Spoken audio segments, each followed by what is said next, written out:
don't usually talk while I'm weaving, but I have this Rode Wireless Go microphone. It's a new microphone for me, so I just thought I would test it out and maybe chat a little while I weave. I came so close to finishing this brown field last week, but not quite. So I still have about an inch to go.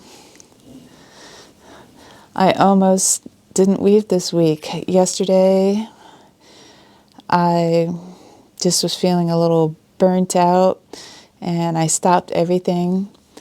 And instead of crocheting or working on my next video, I did some gardening. Every single one of my houseplants seems to be outgrowing its pot at the same time. And I just could not look at them for one more day, knowing that they need more space. So I just stopped and did some potting yesterday. And that actually was really nice. It had been so long since the last time I've done any gardening that the big bag of soil that I have was all dried up. I ended up dumping a bag of dirt into a bucket, adding some water to rehydrate it, adding some more nutrients to the soil, and then I spent, I don't even know how long, breaking up the lumps in the soil by hand. So I spent a lot of yesterday just kind of playing in the dirt. And you know, it was kind of fun. And I was really thinking that I was going to skip weaving this week because I didn't do it yesterday. Normally I weave on Tuesdays, and then I go to a coffee shop on Wednesday mornings, and I edit, and then I post the Weaving Wednesday, sometime before lunch. And I didn't do that this week. But then I decided it was silly to be so scheduled and structured that I would skip doing this just because I wasn't quite on my normal schedule. I don't know how much weaving I'm going to do today. So it's really bothering me that it's coming in on this side, that my sides are not good. And I think that after I take it off the loom, I'll be able to block it a little bit if I decide to do that. I don't think it's going to affect the overall finished piece. It's just really, really bothering me that my edges are coming in. And this piece has been on this loom for a really long time, and I'm not using the best quality warp threads that there are, so I know they've stretched out on me a little bit, and that's not helping. But I also just can't deny the fact that it might just be my weaving. So, because I'm rusty and I haven't done it in a while, and that's why I'm trying to get back into a regular practice, so I won't be rusty and I'll do good work. Whoa, my glasses just fell off the back of my head. Put them back on. I tend to wear my glasses on top of my head a lot.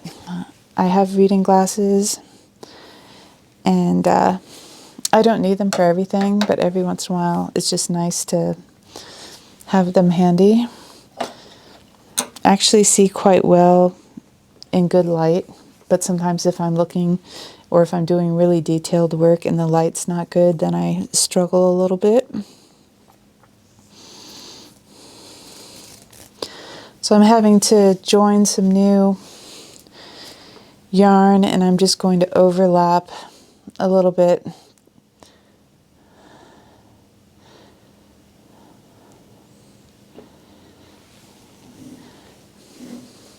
And then continue on with this row. I kind of think the most interesting part of this weaving project is behind me, because I think I'm going to have the entire bottom of the purse just be in blue. Oops, you can't see that. In this bottom blue. Because this is going to be folded in half and turned into a purse. So I'm really thinking about the design in terms of, like, this is going to be the front side, this is the back side, it'll be folded in half.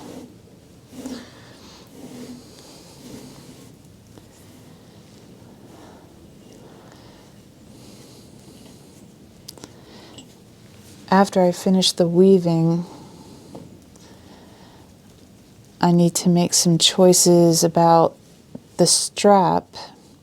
And I was thinking, for this one, I kind of want to, I need to block this so this hangs straight. But this is going to hang on here kind of just as an ornament, as a decoration. This might get trimmed a little bit. And I was thinking it could look cool for the shoulder strap to also be macrame. Like maybe to pick an element, like either something like this, or maybe 3 of these and a larger cord, and have that be the shoulder strap. So I'm really tying in that macrame element. The other option is to pull out my ankle loom and just weave a strap, maybe from one of the blues, because I have a fair amount of that left. So I haven't quite decided what I'm going to do there yet. That's kind of half the fun, though. It's just designing as I go. One thing I have been challenged by lately is vertigo. I took a couple of trips in September, and very often when I travel, not every time, but very often, I come home and then a couple days later the vertigo kicks in, and it's just like my body doesn't like to self-correct from the changes in air pressure. I never experienced anything like this before until I was in my 20s, and I got a job working I was a corporate trainer, and that job required me to travel. And I went from, traveling rarely to being on a plane almost every week. And after not too long of that, I just started, the vertigo kicked in. I started to feel, it's not so much that I feel dizzy. I feel like I'm on the water. I grew up on the Chesapeake Bay, so I feel like I am on the boat. and so I always feel that movement, and it makes me feel tired a little faster. It makes me feel like everything takes a little more effort. Even like, looking at all these vertical lines kind of is triggering for me. My reading glasses are super triggering. And, when it first happened, I went to my doctor and, they ran tests. They made sure that there wasn't something more serious going on. They gave me all the advice that everyone gets when they have issues with vertigo, the exercises, the Dramamine, all the things, all of which I tried to no avail. I have my doors wide open. You can hear the traffic a little bit because it's actually warmer outside than it is in my studio. So I'm trying to warm up the studio. So for the rest of my adult life, whenever I travel, there's always this risk that when I come home, I'm going to have some vertigo. And it does go away, but it goes away very, very gradually. And I've had vertigo last for weeks and even up to months. And every time it happens, there's this fear that this is just my new reality. And then it starts to slowly wane, and I realize it's going to be okay. So this is vertigo that was triggered from traveling that ended on October 1st. So it's been a couple weeks. More traffic. And I can tell it's just starting to wane a little bit, so I know it's going away. And it's just a matter of time. But it does make everything, especially weaving, a little harder.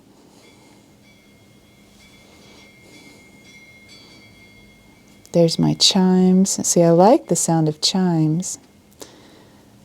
The sound of traffic, not so much. So my studio is in an old building, a mid-century building. See, there goes another car. And it has single-paned windows that are really leaky. So I let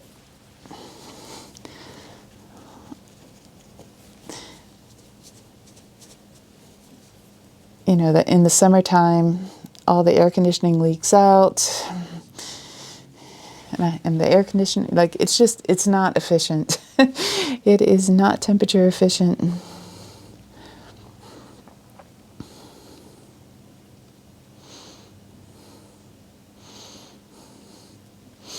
I think I might take my ruler, my makeshift,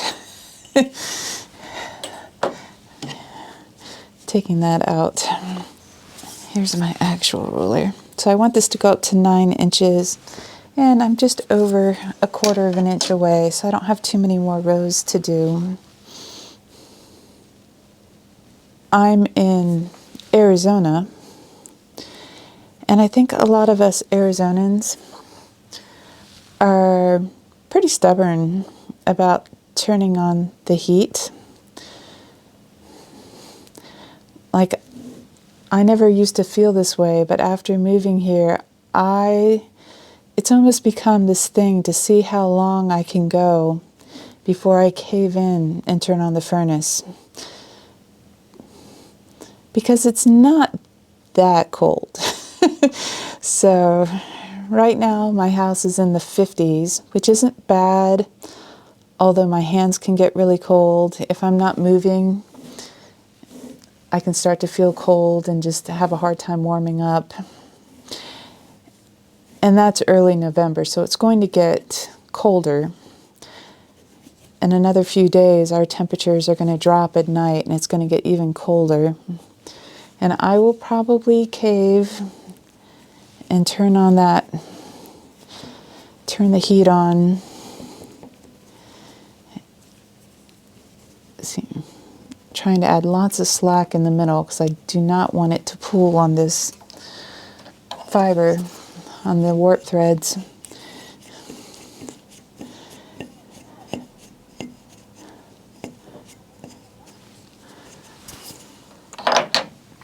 But I will turn on the heat, but I just haven't done it yet. Now here comes the jet. We do get jet traffic here too.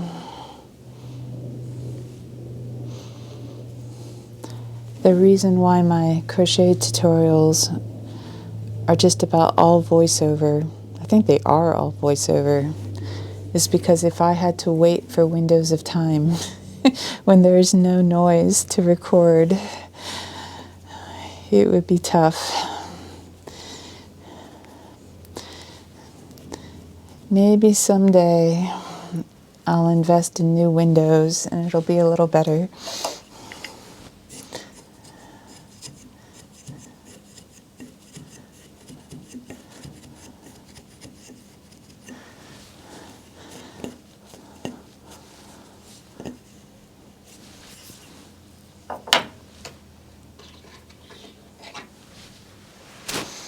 I don't know if I cut quite enough yarn to get all the way to 9 inches. I might have to add another piece.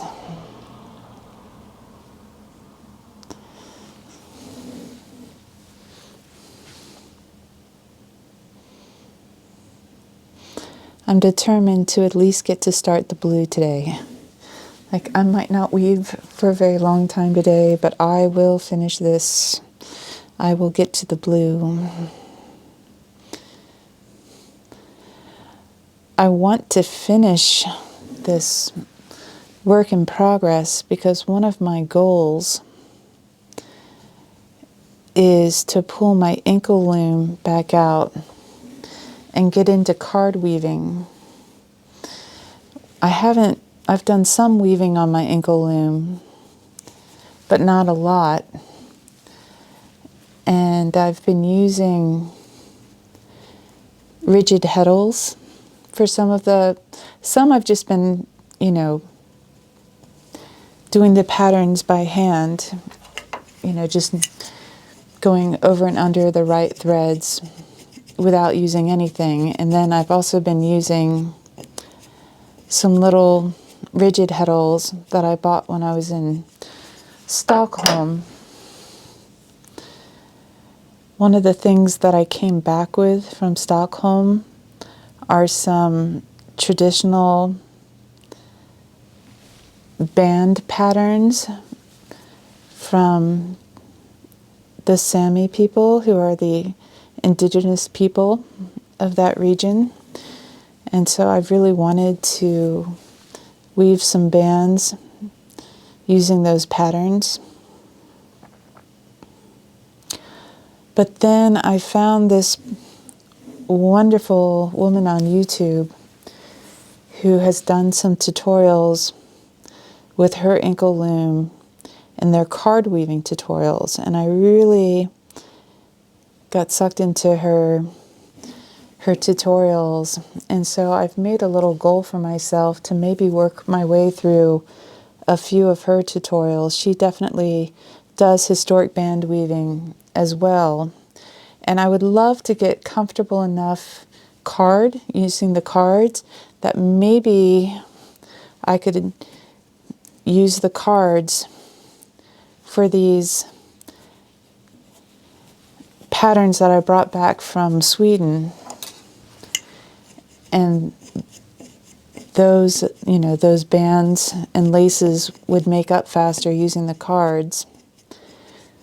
So I think once I'm done with this project, you're going to be seeing the ankle loom. I can look up the woman's channel that I'm talking to. I can't think of her name right now. I think she uses her Renaissance name as the name for her channel. I think she does the Renaissance fairs, so she uses her character name. And I just can't remember what her character name is right now. But I am a subscriber, so I can find that for you and link it below if you want to check out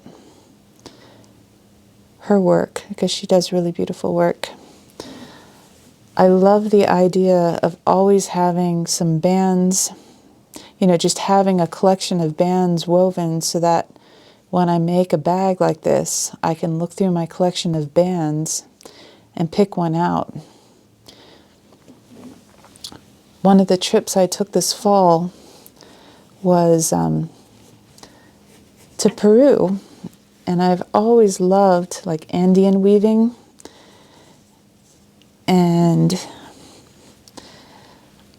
I love the idea of not just having wider bands that I can use as shoulder straps, but having thinner bands, laces, that I can use as decoration, that I can sew on to the outside of things that I'm making, whether it be crochet or weaving, as embellishments. So that is something that I want to do.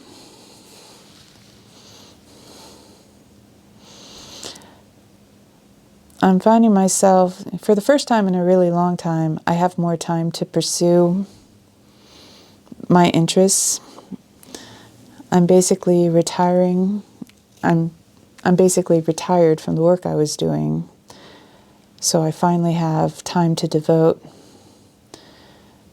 to my crafts, which is very exciting. But I kind of want to do everything all at once, and you can't, or I can't really do things well if I'm trying to do everything at the same time. So my goal coming onto YouTube, I've always sort of wanted to take my crochet patterns and just put them on video, because I just think that's a nice way to share with others. And, hopefully a few people stumble across my channel and enjoy some of my patterns. I just think it would be super cool if that happened. And then otherwise, I want to keep designing and making and, crocheting things, but I also want to get back to spinning. And, when you're spinning, you end up doing some dyeing as well. And I just kind of want this channel to be a place where all of those fiber art things happen.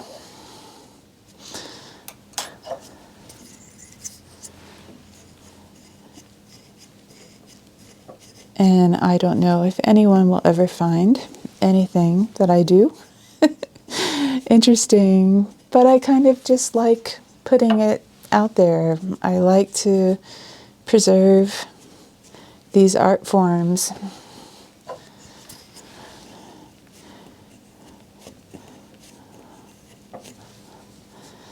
In whatever little way that I can, it's just something I enjoy. Okay, am I up to 9 inches? Did I do it? Oh, look at that. Can you see that? I can see it. I'm up to 9 inches. When my kids were little and they would have activities, I would sit, in the waiting area with the other moms, but I would always take a basket with me, and in the basket I would have one of my frames and my weaving project. And I would just take weaving with me everywhere I went, and I would sit cross-legged on the floor. It was a rigid basket. Another car. I should really just close my front door already. So I could prop up the end of the frame on the side of the basket and just sit and weave. So, because I've never been good at just sitting and not doing anything. And though I'm talking to you now, I'm also sort of introverted and shy, and unless I happen to really know one of the other moms, I'm more likely to keep to myself. And yes, I guess I was making a little bit of a spectacle of myself, being that woman sitting on the floor weaving, but somehow that was more comfortable to me than to be standing in a circle of moms talking about child rearing strategies or the challenges of the day. I just sit and weave. So if one child was in class and the other child was hanging out with me, the other great thing about my big weaving basket is I could put their activities in there as well. There could be a set of little Tonka trucks or some trains, or maybe a coloring book and some crayons. So my weaving basket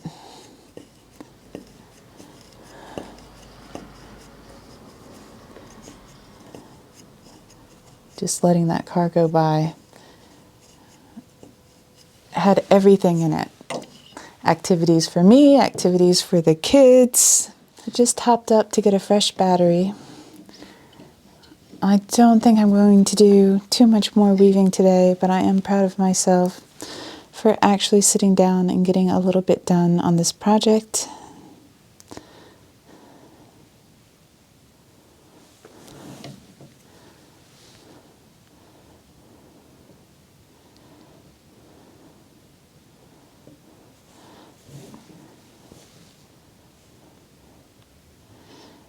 it's definitely working. Telling myself that I'm going to record myself weaving every week.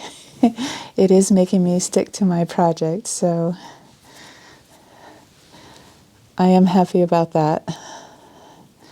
So this blue is just going to be the bottom of the bag, and I think I'll be able to square everything once I get it off the loom. You know, either in how I sew the side seams or by doing some blocking. But we're getting close. I've got under 5 inches to weave, and that won't take very long working with this bulkier blue. And then I'll take it off the loom, and then even if I'm not weaving, I'll probably film how I finish off the project, just so you can see how it turns out. And then I'll move on to the next project. So if you're sitting and working on your work in progress, I hope you got a little bit of work done today, and I'll see you next time.